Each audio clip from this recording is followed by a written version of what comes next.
Terpujilah Tuhan karena kasih karunia-Nya kita ada pagi hari ini. Hari demi hari Tuhan siapkan mujizat, Tuhan siapkan keajaiban, Tuhan siapkan kekuatan baru bagi kita. Sehingga dalam menjalani kehidupan kita kuat berkemenangan karena Kristus bersama-sama dengan hidup kita. Puji Tuhan, kita akan merenungkan kebenaran firman Tuhan. Saya bacakan di dalam Kolose pasal 3 ayat 1 sampai ayat yang ketiga.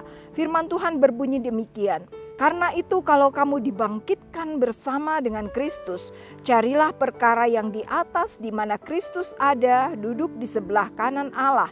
Pikirkanlah perkara yang di atas bukan yang di bumi, sebab kamu telah mati dan hidupmu tersembunyi bersama dengan Kristus di dalam Allah. Puji Tuhan, sebagai umat-umat yang telah dibangkitkan bersama-sama dengan Kristus, sebagai umat-umat yang telah ditebus oleh darah Yesus Kristus, firman Tuhan mengingatkan kita kembali pagi hari ini, carilah perkara yang di atas di mana Kristus duduk di sebelah kanan Allah. Di tengah-tengah kesibukan hidup kita sehari-hari, Tuhan mengingatkan kita bahwa biarlah hati dan pikiran kita tetap terhubung dengan Allah dan kerajaan-Nya. Kita boleh saja sibuk beraktivitas, berusaha, melakukan segala sesuatu. Tapi Tuhan mengingatkan kita sebagai umat-umat-Nya yang telah Dia tebus. Kita tetap membangun iman kita dan kehidupan abadi kita dekat dengan Tuhan. Mencari perkara yang di atas bukan berarti melupakan segala pekerjaan dan tanggung jawab kita di bumi. Tetapi Tuhan ingin kita tetap terhubung dengan Dia dalam segala situasi.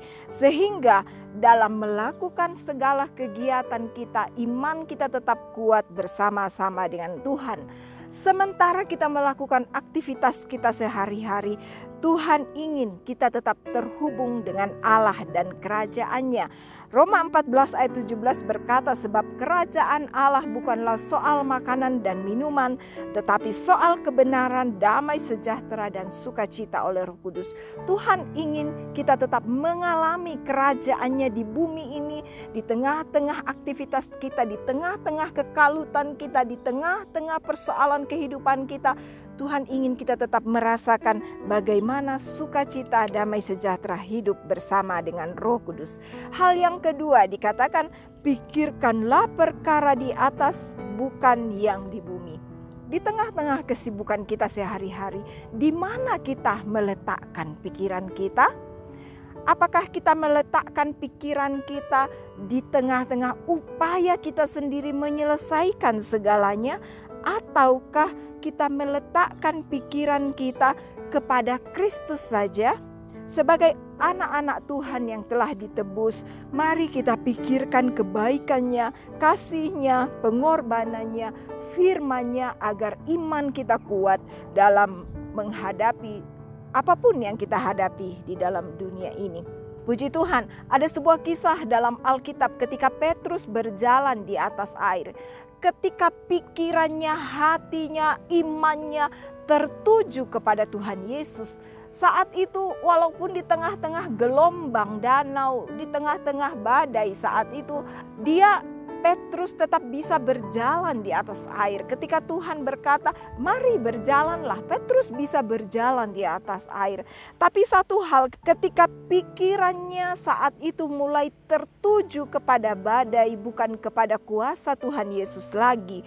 Ketika pikirannya mulai tertuju kepada ketakutannya, saat itu dikatakan di dalam Matius pasal 14 ayat 30 sampai 31, di sana dikatakan Petrus mulai tenggelam.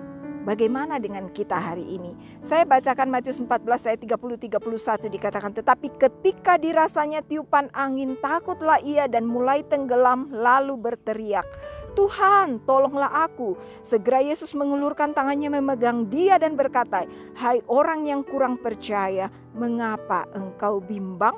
Di sini kita lihat ketika Petrus meletakkan pikirannya pada Kristus, dia memikirkan kuasa Tuhan Yesus, matanya tertuju kepada Tuhan Yesus. Dia bisa berjalan di atas air ketika Yesus menyuruhnya untuk berjalan.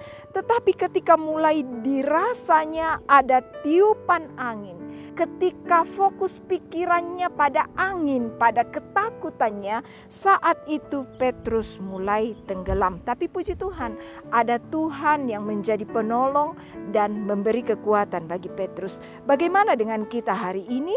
Di mana kita meletakkan pikiran kita saat kita ada di bumi? Tuhankah dan kerajaannya, atau kepada ketakutan-ketakutan kita, kepada angin-angin, badai-badai yang sedang kita hadapi? Biarlah kita letakkan pikiran kita pada Kristus.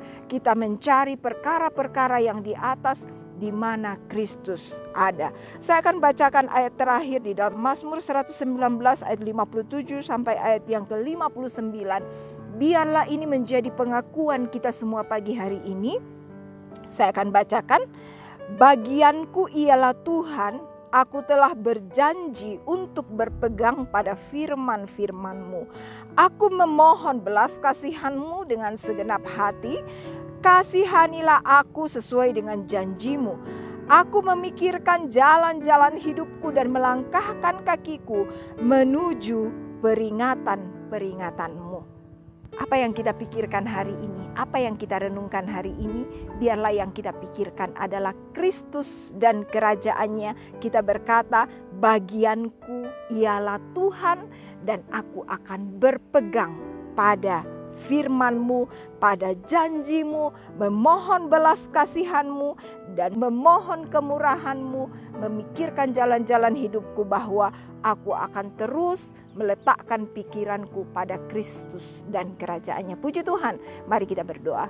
Terima kasih Tuhan untuk hari ini. Kami percaya hari ini hari penuh kemenangan bagi kami. Hari ini penuh sukacita dan damai sejahtera bagi kami.